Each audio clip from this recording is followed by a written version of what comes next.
Okay students, मैं engineer HR Singh आपको आपका क्लास 12 का थर्ड लेक्चर आज शुरू करूंगा। तो थर्ड लेक्चर में मैंने बताया था कि हम लोगों को क्या डिस्कस करना है। तो क्वेश्चन किस पर बेस्ड? यूनिट सेल पर बेस्ड। तो आइए करते हैं questions.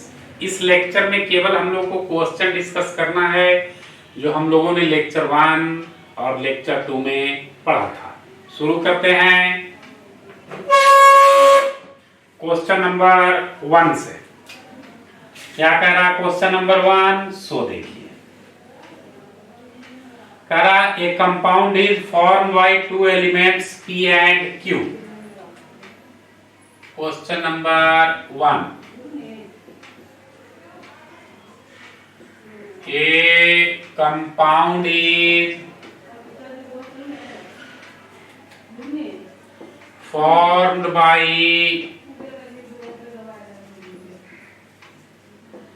two elements P and Q. Full stop. The compound crystallizes in cubic arrangement. The compound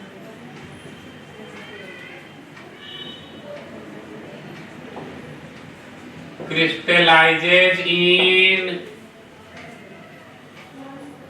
cubic arrangement. Compound crystallizes in cubic arrangement in which P atom occupy the corner of a cube. In which P atom occupy corner of a cube and Q atom are present at face center. Q atoms are present at face center. What is the formula of compound? What is the formula of compound? Compound का formula क्या होगा? दो element है P और Q। तो इसको हम लोग कैसे सोल्व करेंगे? तो सबसे पहला बात करना है कि हमको P का रैंक निकालना। रैंक ऑफ P किससे डिनोट करोगे? ZP। P कहाँ है? कॉर्नर। कॉर्नर के कारण रैंक 1/8 इंटू 8। तो क्या आ गया? 1। Q कहाँ है? Q at face centre. तो रैंक ऑफ Q निकालिए, यानी ZQ। फेस सेंटर के कारण 1/2 होता है कितने फेस क्यूब में? 6। तो Q का रैंक आ गया 3।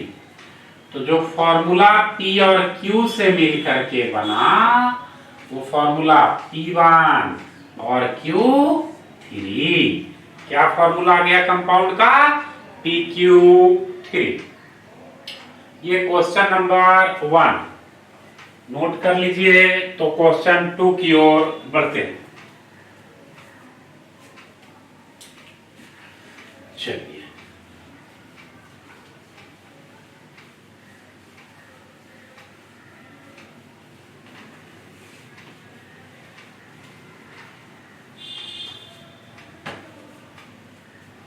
देखिए क्वेश्चन नंबर 2। क्या है क्वेश्चन नंबर 2? तो कह रहा in a face centred cubic arrangement of A and B atoms in a face centred cubic arrangements of A and B atoms. A and B atoms. A atom occupy the corner and B occupy face center. क्या कह रहा है? A atom occupy corner and B atom occupy face center. B atom occupy face center. One of the corner in each unit cell remains vacant. करा है one of the corner remains vacant. एक corner खाली है. Corner face centre नहीं खाली है, केवल corner. Question की बात पर ध्यान दीजिएगा. What is the simplest formula of compound? तो कह रहा है कंपाउंड का फॉर्मूला क्या होगा? What is simplest formula of compound? Compound का सिंपलेस्ट फॉर्मूला क्या होगा? तो देखिए, रैंक ऑफ ए है कॉर्नर पर, तो कॉर्नर के कारण रैंक हम लोग जानते हैं 8 into 1/8. एक कॉर्नर वैकेंट है, 8 - 1 कर दीजिए, तो ए का रैंक कितना हो गया? 7/8. इसी तरह से बी के रैंक का बात करें तो B atom occupy face centre, face centre के कारण 1/2, तो बी का रैंक 3 हो गया. तो फॉर्मूला क्या हो गया कंपाउंड का? A 7/8, B 3. फ्रैक्शन में फॉर्मूला अच्छा नहीं लगता, दोनों तरफ 8 से मल्टीप्लाई कर दीजिए, तो फॉर्मूला क्या हो जाएगा? A 7 B 24. तो सिंपलेस्ट फॉर्मूला ही हो गया A 7 B 24. अब चलते हैं क्वेश्चन नंबर 3 की ओर. इस तरह का छोटा छोटा क्वेश्चन पहले करेंगे, नोट कर लीजिए. तो क्वेश्चन नंबर 3 क्या कह रहा है?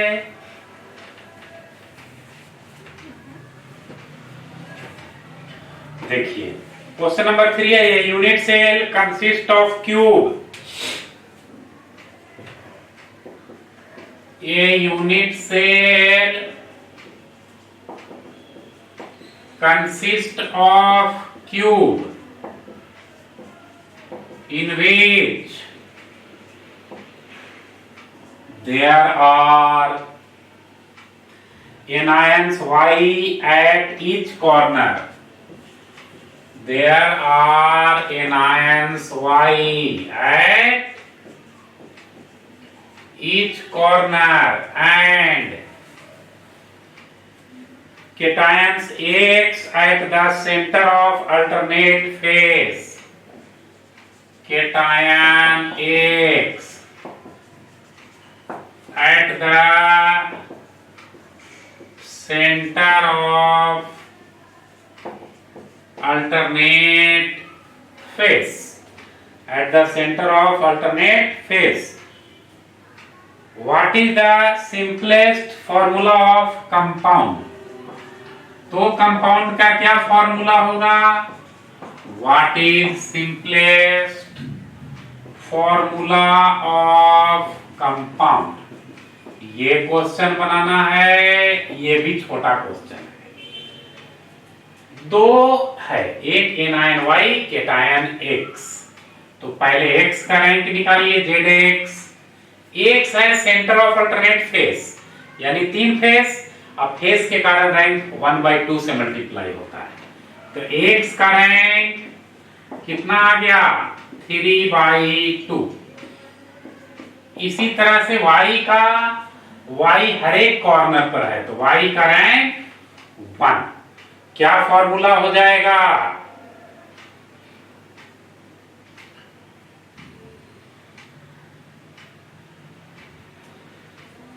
फॉर्मूला क्या हो जाएगा?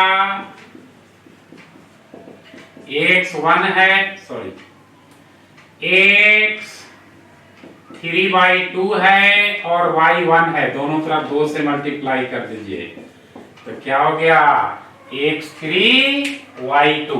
अल्टरनेट फेस है तो तीन ही फेस का बात करेगा, तो x3 y2 आ गया।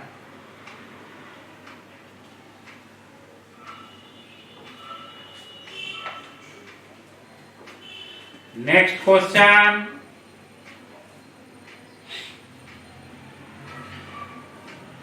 छोटा सा क्वेश्चन है, what is the simplest formula of A solid. पहले इसको नोट कर लीजिए। तो क्वेश्चन नंबर 4 में चलेंगे।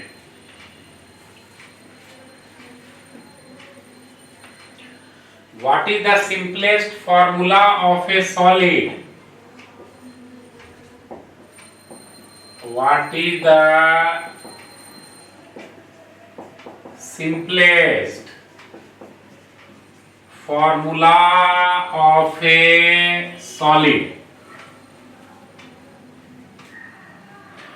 Whose cubic unit cell has atom A at each corner?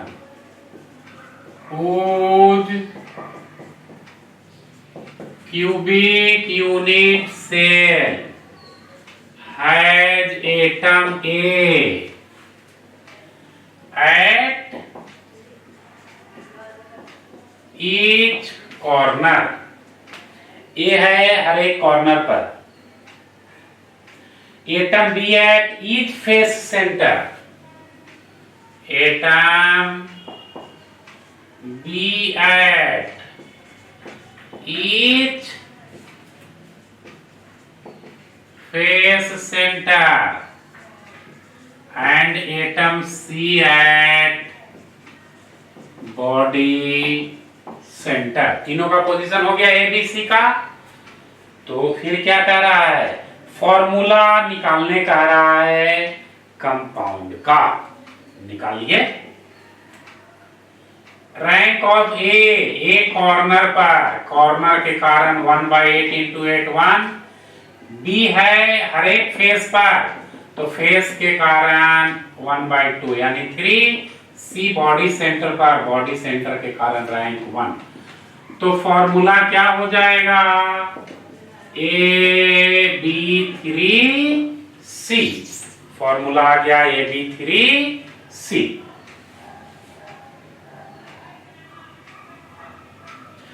एक क्वेश्चन और है इसी तरह का, मिसिंग वाला, वैकेंट वाला, नोट कर लीजिए पहले 4।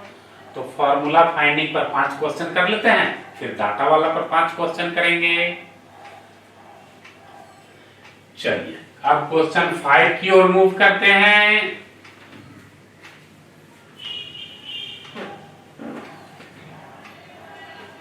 क्वेश्चन 5 क्या कर रहा है, a unit cell consist of a cube.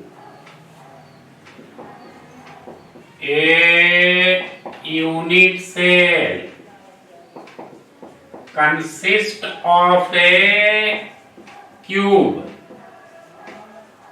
in which the atoms of A are occupying corner. The atoms of A are occupying corner. A कहां पर है, कॉर्नर पे। आगे क्या कह रहा है, atoms of B are occupying centre of each face, but atoms of B are occupying each face, full stop. If atom of A are missing from 2 corner, if atom A is missing from 2 corner, atom A is missing from 2 corner, what is simplest formula of compound? What is simplest formula of compound. देखिए ए और B दो atom है। ए कहां पे है? तो ए है corner पे, लेकिन दो कॉर्नर पर नहीं है। ए कॉर्नर के कारण रैंक 8 इंटू 1/8, दो पर नहीं है। 8 माइनस 2 इंटू 1/8 क्या हो जाएगा? 6/8 यानी 3/4। और बी कहां पर है? ईच फेस, फेस के कारण रैंक 1/2 यानी 3। तो कंपाउंड का फॉर्मूला क्या? ए 3/4 और बी 3, 4 से दोनों तरफ मल्टीप्लाई कर दो। ए 3 बी 12। देखिए 3 से अगर दोनों तरफ हम डिवाइड कर दें तो क्या फॉर्मूला आ जाएगा? Simplest A B 4। तो कंपाउंड का फॉर्मूला क्या आ गया? ए बी 4। नोट कर लीजिए। तो आगे चलते हैं।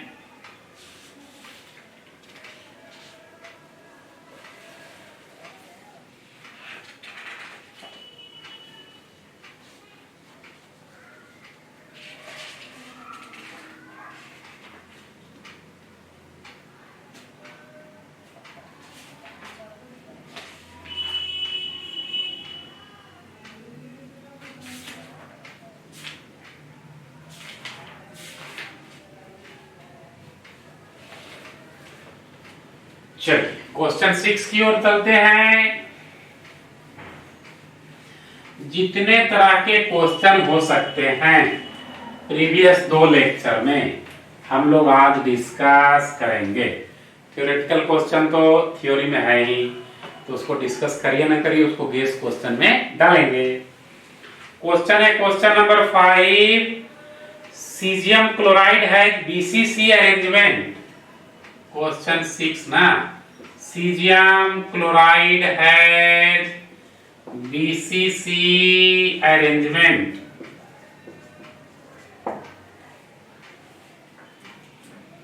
and its unit cell edge length is 400 pm and its unit cell edge length is 400 pm. Calculate inter ionic distance in caesium chloride, यानी डायमीटर निकालने का रहा है। Calculate inter ionic distance in caesium chloride. Caesium chloride का inter आयनिक distance निकालने का रहा। Inter आयनिक distance यानी डायमीटर, रेडियस नहीं।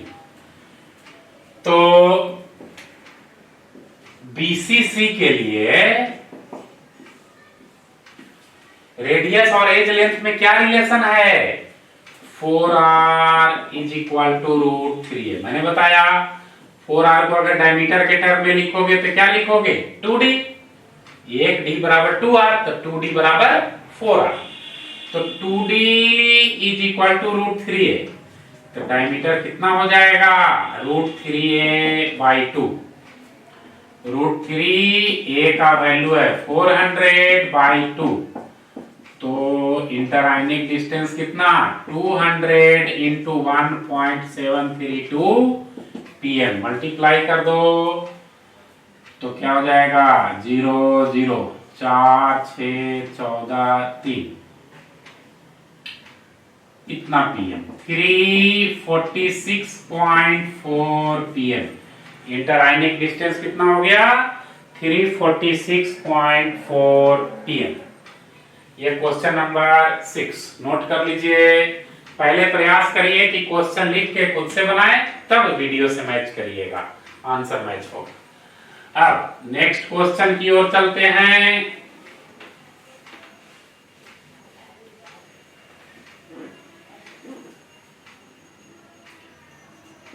क्वेश्चन नंबर 7 क्या कह रहा है? Lithium forms BCC crystal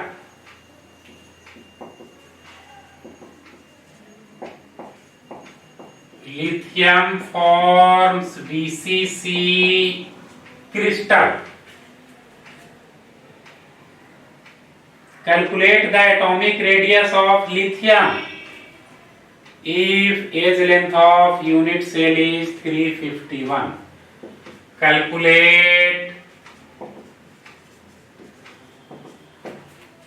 atomic radius of lithium if age length is 351 pm. देखिए फॉर बीसीसी हम लोग क्या जानते हैं, 4r बराबर √3 है। r निकालने का रहा है तो √3a/4, √3 a की जगह पर 351/4 कितना हो जाएगा, इसको कैलकुलेट कर लीजिएगा। ये आएगा 151.98 pm। कैलकुलेट कर लेना। ये हो गया क्वेश्चन नंबर 7। 8 की ओर बढ़ते हैं।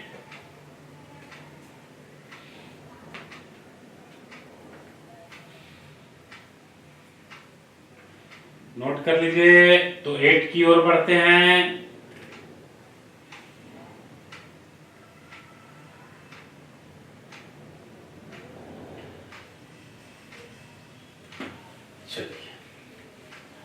Next question 8 number, a metal crystallises in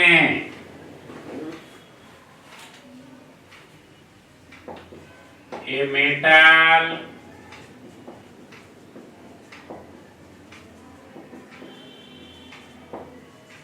crystallizes in a BCC lattice. BCC lattice. Age length of unit cell is 362 pm.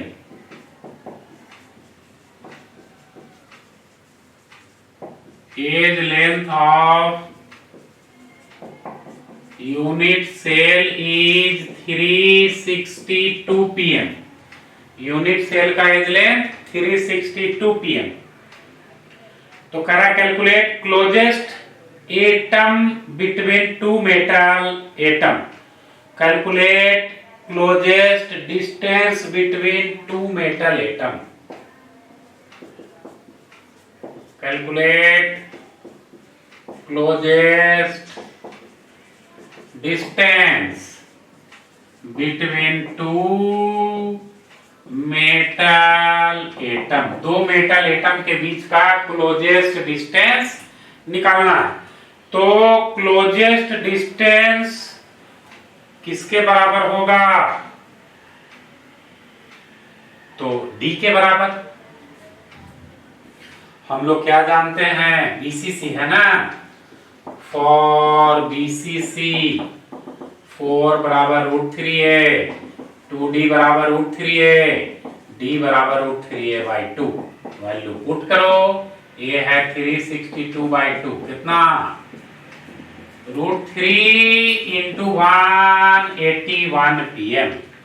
तो D का वैल्यू 313.49 pm। क्लोजेस्ट डिस्टेंस भी डायमीटर के बराबर होगा और इंटर आयनिक डिस्टेंस भी डायमीटर के बराबर। क्लियर।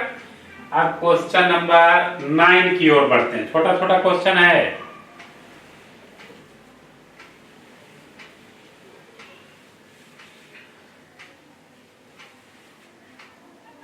क्वेश्चन नंबर 9 की ओर चलते हैं।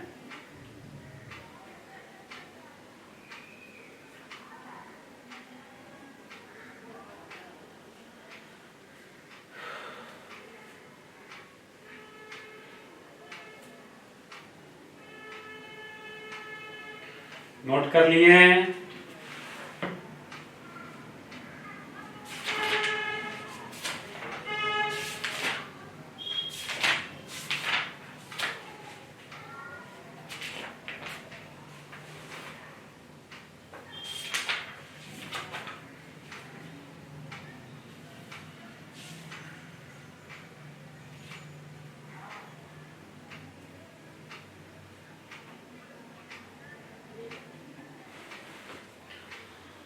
चलिए क्वेश्चन नंबर 10, थोड़ा सा बड़ा क्वेश्चन अब लेते हैं। मैं इतना क्वेश्चन कर दूंगा, हर एक पॉइंट पर थोड़ा सा भी पॉइंट चेंज हो तो क्या पॉसिबिलिटी होगा, थोड़ा इधर चेंजिंग करेंगे तो क्या पॉसिबिलिटी होगा, कि आपको अलग से क्वेश्चन प्रैक्टिस करने की जरूरत नहीं है, at least for board examination. Clear? तो नेक्स्ट क्वेश्चन है, an element with molar mass 2.7 into 10 to the power minus 2, 9 number होगा ना। an element with molar mass 2.7 into 10 to the power minus 2 kilogram per mole forms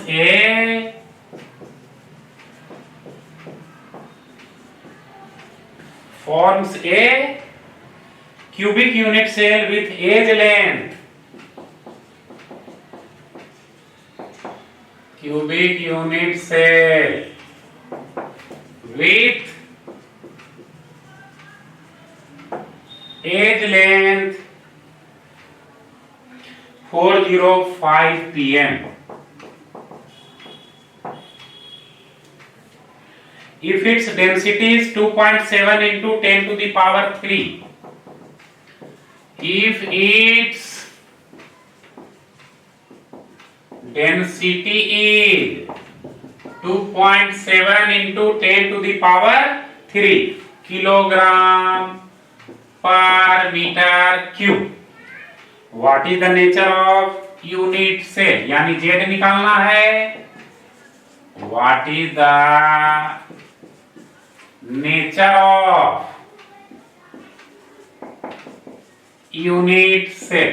nature मतलब simple cubic होगा, या body centred cubic unit cell होगा, या face centre होगा। Nature Z पता चलेगा तब ना पता चलाइएगा। तो डेंसिटी का फॉर्मूला मेरे पास क्या है, उसी से ना पता चलेगा हम लोग को। डेंसिटी का फॉर्मूला होता है Zm अपॉन n0 इंटू ए क्यूब। सारा का वैल्यू पुट कर दीजिए, तो D का वैल्यू कितना दिया है, नॉर्मल वैल्यू में लाइए। D बराबर दिया 2.7 into 10 to the power 3 kilogram पर मीटर क्यूब। सेंटीमीटर क्यूब में लाइए और ग्राम में इधर लाइए, चेंज कीजिएगा। किलोग्राम को ग्राम के लिए 1000 से मल्टीप्लाई करना होगा, और मीटर क्यूब को सेंटीमीटर तो 100 से डिवाइड करना होगा, तब ना 100 से मल्टीप्लाई करना होगा। तो पावर खत्म, सिंपली आ जाएगा 2.7 ग्राम पर सेंटीमीटर क्यूब। चेंज कीजिएगा, या चेंज कर दें, 2.7 into 10 to the power 3 into 1 kilogram upon metre cube. कितना metre cube, 1 metre cube. Unit change कीजिए, 2.7 into 10 to the power 3 1 kilogram कितना, 1000 ग्राम। 1 मीटर में 100 सेंटीमीटर का पावर 3 क्या हो जाएगा, 2.7 into 10 to the power 6 upon 10 to the power 6, ऊपर gram नीचे सेंटीमीटर क्यूब। तो D का वैल्यू कितना आ गया, डेंसिटी 2.7 बस ग्राम पर सेंटीमीटर क्यूब। D निकल गया। मॉलिक्यूलर वेट भी ग्राम में ला दीजिए, तो मॉलिक्यूलर m से molecular weight 2.7 into 10 to the power -2 into 1 kilogram पर मोल, मोल में ही रहना है। तो 2.7 into 10 to the power -2 into 1000 gram by 1 mole. कितना आ जाएगा ये आ जाएगा 27 ग्राम पर मोल। तो m का वैल्यू आ गया 27 ग्राम। मॉलिक्यूलर वेट हो गया, डेंसिटी हो गया। Z का वैल्यू चूंकि निकालना है, Z ही तो निकालना है, ए का वैल्यू 405 pm दिया है, तो ए के वैल्यू को सेंटीमीटर में चेंज कर दो। ए का वैल्यू 405 pm, सेंटीमीटर में तो 10 टू द पावर -10 सेंटीमीटर। ये भी हो गया। एन नॉट का वैल्यू हम लोग जानते हैं 6.022 इंटू 10 टू द पावर 23। सारा वैल्यू हमको मालूम है, यहां डाल दीजिए। d इज इक्वल टू कितना 2.7, z निकालना है, m हो गया 27, n नॉट की जगह 6.022 into 10 to the power 23, a cube कितना 405 इंटू 10 टू द पावर -10 का पावर 3। तो z बराबर क्या हो जाएगा, क्रॉस मल्टीप्लाई कर दो, 2.7 इंटू 6.022 10 टू द पावर 23, 405 का whole cube 10 to the power -30 upon 27। Solve कर लीजिएगा तो z का वैल्यू कितना आ जाएगा 4, और z 4 आएगा तो क्या बताएगा, यूनिट सेल क्या हो जाएगा FCC।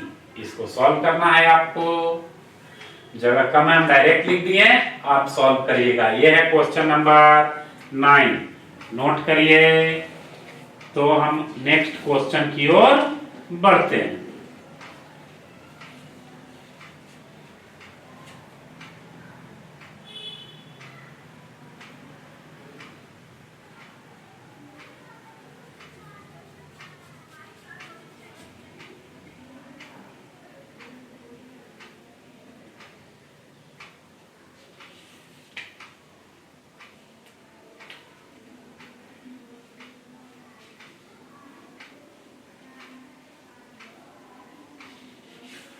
नोट कर लीजिए।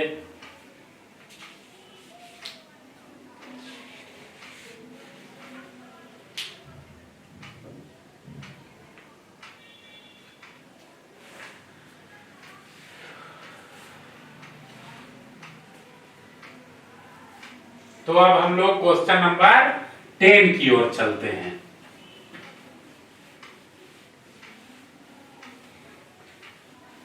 सारा को सेम यूनिट में कर देना है, मास ग्राम में, वॉल्यूम सेंटीमीटर क्यूब में, डेंसिटी ग्राम पर सेंटीमीटर क्यूब में, एज लेंथ सेंटीमीटर। किसी को दूसरे यूनिट में नहीं रखना है, एकदम आंसर आपका सही आएगा। आप अपने कैलकुलेशन पे भरोसा रखिए। देखिए क्वेश्चन नंबर 10 क्या कह रहा है, A metallic element exists as cubic lattice. A metallic element exists as cubic lattice. Full stop. Each edge of unit cell is edge of unit cell is 2.88 angstrom. The density of metal is 72 gram per centimeter cube. The density of metal is 72 gram per centimeter cube. How many unit cells there will be in 100 gram of metal?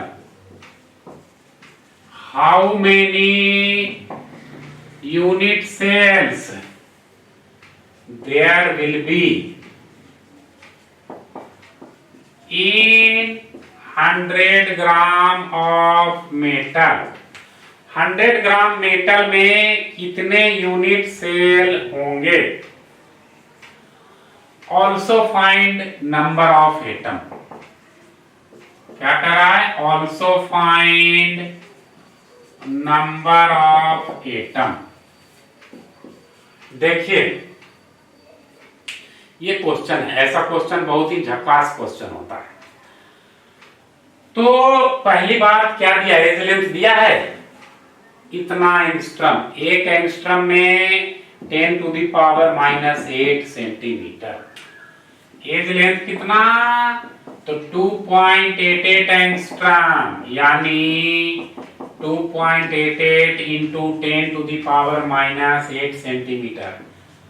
Volume निकाल लें, ए cube बराबर कितना, 2.88 into 10 to -8 का power 3 volume. तो कितना आएगा value, इसको calculate करिए। ये आएगा 23.9 into 10 to the power -24 centimetre cube. Volume of cube निकल गया। अब ये वॉल्यूम किसका निकला, यूनिट सेल का। क्या ये वॉल्यूम ऑफ यूनिट सेल। अब डेंसिटी ऑफ मेटल दिया है, तो how many unit cells in 100 gram of metal. अब देखिए डेंसिटी बराबर क्या, मास बाई वॉल्यूम। तो वॉल्यूम ऑफ मेटल क्या हो जाएगा, क्या हो जाएगा, मास बाई डेंसिटी। मास है 100, डेंसिटी है 72, सॉरी 7.2 है जी। तो 100 बाई 7.2 आएगा 13.9 सेंटीमीटर क्यूब। तो वॉल्यूम ऑफ यूनिट सेल निकल गया, वॉल्यूम ऑफ मेटल निकल गया। तो नंबर ऑफ यूनिट सेल क्या होगा, volume of metal upon volume of unit cell. क्या हो गया, नंबर ऑफ यूनिट सेल बराबर क्या हो जाएगा, volume of metal upon volume of unit cell. Volume of metal कितना, 13.9 upon volume of unit cell 23.9 into 10 to the power -24। कितना हो जाएगा, 13.9 10 टू द पावर 24 ऊपर हो गया 23.9। इतना यूनिट सेल होगा, कैलकुलेट करिएगा। तो 5.82 इंटू 10 टू द पावर 23, इतना यूनिट सेल आ गया। और कैसा यूनिट सेल है, क्यूबिक कौन सा है, नहीं दिया है कि बीसीसी है कि एफसीसी। तो नंबर ऑफ एटम बराबर फॉर्मूला हम बता देते हैं क्या निकलेगा। नंबर ऑफ एटम बराबर हो जाएगा number of unit cell into rank Z. अगर बीसीसी रहता तो 2 से मल्टीप्लाई करते हैं, एफसीसी रहता तो 4 से मल्टीप्लाई करते हैं, सिंपल क्यूबिक रहता तो 1 से मल्टीप्लाई करते हैं। यहां किया नहीं है क्लियर। अगर बीसीसी लाइटिस मैं यहां लिख दूं क्वेश्चन चेंज करके, तो नंबर ऑफ एटम कितना, 5.82 इंटू 10 टू 23 इंटू 2 क्या हो जाएगा, 4, 8 दूनी 16, 5 दूनी 10, 1 11, 11.64 into 10 to the power 23 atom. ऐसा क्वेश्चन एग्जाम में आता है, एकदम आता ही है। नोट कीजिए। तो आगे बढ़ते हैं और क्वेश्चन की ओर।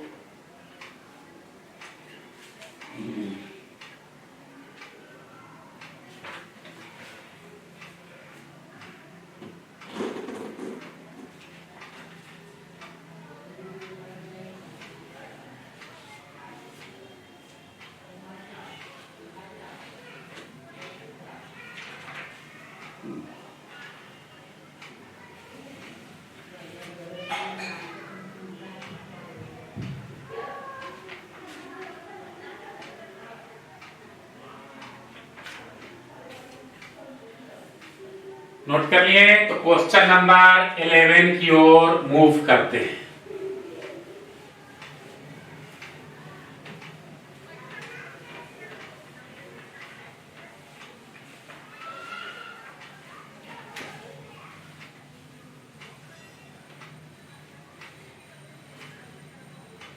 क्वेश्चन नंबर 11 की ओर क्या कह रहा है 11 number question, aluminium crystallises in a FCC structure,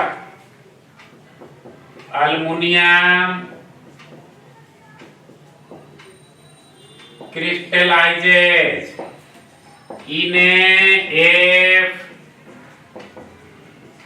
FCC structure। तो कह रहा है its metallic radius is 125 pm, its metallic radius is 125 pm। तो पहला क्वेश्चन है what is the length of side of unit cell, what is the length of side of unit cell. दूसरा है how many unit cells are there in 1 centimetre cube of aluminium, how many unit cells are there in 1 centimeter cube of aluminum, 1 centimetre cube aluminium में कितने unit cell होंगे। चलिए FCC है ना पहला, for FCC 4r is equal to √2a, तो r तो दिया है ना 125 is equal to √2a, a is equal to 500/√2, rationalise कीजिए, ऊपर नीचे √2 से मल्टीप्लाई कर दीजिए तो 250√2 pm। अब कह रहा है कि यूनिट सेल कितने होंगे 1 सेंटीमीटर क्यूब अल्युमिनियम में, तो वॉल्यूम ऑफ मेटल तो हमको मालूम है 1 centimetre cube, volume of unit cell कितना ए क्यूब, और ए क्यूब बराबर कितना 250√2 इंटू 10 टू दी पावर -10 का पावर 3, यही ना 10 टू दी पावर, इसका 3 का वैल्यू कितना आएगा, ये तो आ जाएगा 353.3 इंटू 10 टू दी पावर -3 का पावर 3, और 353.3 इसका वैल्यू कितना आप कैलकुलेट करिएगा, इसका वैल्यू आएगा 4.417 into 10 to the power -23, 4.417 into 10 to the power -23। क्या निकालने का रहा है, नंबर ऑफ यूनिट सेल, तो volume of metal upon volume of unit cell, 4.417 into 10 to the power -23, तो 10 टू दी पावर 23 अपॉन 4.417, इतने यूनिट सेल आएंगे। 2.26 इंटू 10 टू दी पावर 22 आएगा, कैलकुलेट करोगे तो 2.26 into 10 to the power 22 unit cell. तो ये हमने हर एक तरह के क्वेश्चन को टच कर लिया। अब आपको है कि आप कितना बढ़िया से प्रैक्टिस करते हो, यह है तो क्वेश्चन आंसर। अब ऑब्जेक्टिव क्वेश्चन भी आता है तो क्वेश्चन लिखने में टाइम काफी लगेगा, बनता तो सब्जेक्टिव ही है ना, इसमें ऑप्शन डाल दिया तो हो गया ऑब्जेक्टिव। ऐसे डिस्कस करेंगे ऑब्जेक्टिव क्वेश्चन, गेस क्वेश्चन भी देंगे। नेक्स्ट क्लास में वॉइड और क्लोज्ड पैक्ड स्ट्रक्चर पढ़ेंगे। Thank you.